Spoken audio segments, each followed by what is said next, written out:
जय श्री राम। आज हम फिर आपके सामने उपस्थित हैं रामायण बालकांड के आगे की कथा लेकर, जिसमें हम शिव विवाह का वर्णन कर रहे हैं। चलिए शुरू करते हैं। भई बिकल अबला सकल दुखित देख गिर नारी, कर बिलाप रोदित बदती सुता स्नेहु संभारी। हिमाचल की स्त्री मैना को दुखी देखकर सारी स्त्रियां व्याकुल हो गईं। मैना अपनी कन्या के स्नेह को याद करके विलाप करती, रोती और कहती थी, नारद कर मैं काह बिगारा, भवन मोर जिन बसत उजारा।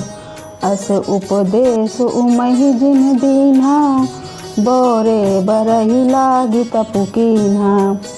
मैंने नारद का क्या बिगाड़ा था, जिन्होंने मेरा बसता हुआ घर उजाड़ दिया और जिन्होंने पार्वती को ऐसा उपदेश दिया कि जिससे उसने बावले वर के लिए तप किया। साच हूँ उनके मोह न माया, उदासीन धनु धाम न जाया। पर घर घालक लाज न भीरा, बांझ के जान प्रसव कै पीरा। सचमुच उनके न किसी का मोह है न माया, न उनके धन है और न घर है और न स्त्री ही है। वे सबसे उदासीन हैं, इसी से वे दूसरे का घर उजाड़ने वाले हैं। उन्हें न किसी की लाज है न डर है, भला बांझ स्त्री प्रसव की पीड़ा को क्या जाने। जन नहीं बिकल बिलो की भवानी, बोली जुत विवेक मृदुबानी। अस विचार सोच ही मति माता, सो न टरई जो रचई विधाता। माता को विकल देखकर पार्वती जी विवेक युक्त कोमल वाणी बोली, हे माता, जो विधाता रच देते हैं वह टलता नहीं है।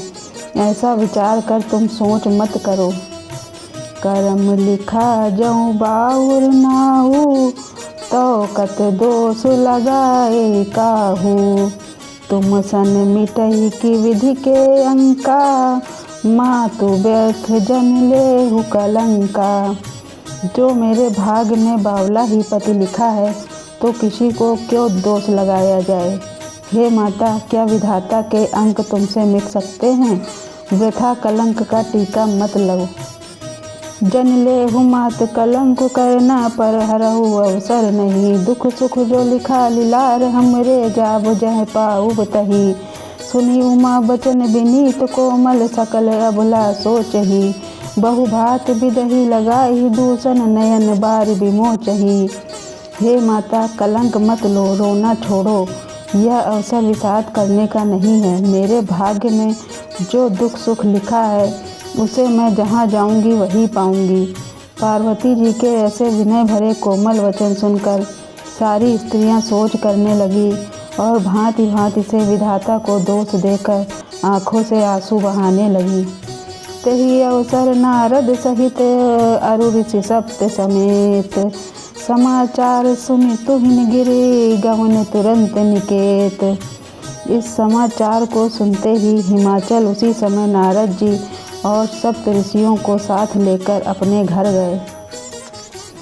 तब नारद सब ही समुझावा, पूर्व कथा प्रसंग सुनावा। मैना सत्य सुनहु मम बानी, जगदम्बा तव सुता भवानी। तब नारद जी ने पूर्व जन्म की कथा सुनाकर सबको समझाया और कहा कि हे मैना, तुम मेरी सच्ची बात सुनो। तुम्हारी यह लड़की साक्षात जगजननी भवानी है।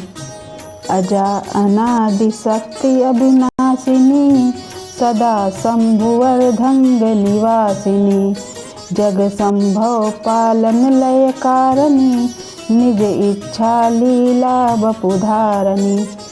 ये अजन्मा, अनादि और अविनाशिनी शक्ति हैं, सदा शिव जी के अर्धांग में रहती हैं। ये जगत की उत्पत्ति, पालन और संहार करने वाली हैं और अपनी इच्छा से ही लीला शरीर धारण करती हैं। जननी प्रथम दक्ष ग्रह जाई, नामु सती सुंदर तनु पाई। तहु सती शंकर ही विवाही, कथा प्रसिद्ध सकल जग माही। पहले ये दक्ष के घर जाकर जन्मी थी, तब इनका सती नाम था। बहुत सुंदर शरीर पाया था। वहाँ भी सती शंकर जी से ही ब्याही गई थी। यह कथा सारे जगत में प्रसिद्ध है। एक बार आवत शिव संगा, देखहु रघुकुल कमल पतंगा। भयउ मोह शिव कहा न कीना, भ्रम बस बेसु सिय कर लीना। एक बार इन्होंने शिव जी के साथ आते हुए राह में रघुकुल रूपी कमल के सूर्य श्री रामचंद्र जी को देखा। तब इन्हें मोह हो गया और इन्होंने शिव जी का कहना न मानकर ब्रह्मवश सीता जी का वेश धारण कर लिया। सिय बेसु सती जो कीन तहि अपराध, शंकर पर हर बिरह जाई बहोर, पितु के यज्ञ जोगा नल जरी। अब जन्म तुम्हारे भवन, निज पति लागे दारुण तप किया। अस जानि संशय तजहु गिरजा, सर्वदा शंकर पिया। सती जी ने जो सीता का वेश धारण किया, उसी अपराध के कारण शंकर जी ने उनको त्याग दिया। फिर शिव जी के वियोग में वे अपने पिता के यज्ञ में जाकर वहीं योगाग्नि में भस्म हो गई। अब इन्होंने तुम्हारे घर जन्म लेकर अपने पति के लिए कठिन तप किया है, ऐसा जानकर संदेह छोड़ दो। पार्वती जी तो सदा ही शिव जी की प्रिया यानी अर्धांगिनी हैं। सुनि नारद के बचन तब, सब कर मिटा विषाद। छन महु व्यापहु सकलपुर, घर घर यह संवाद।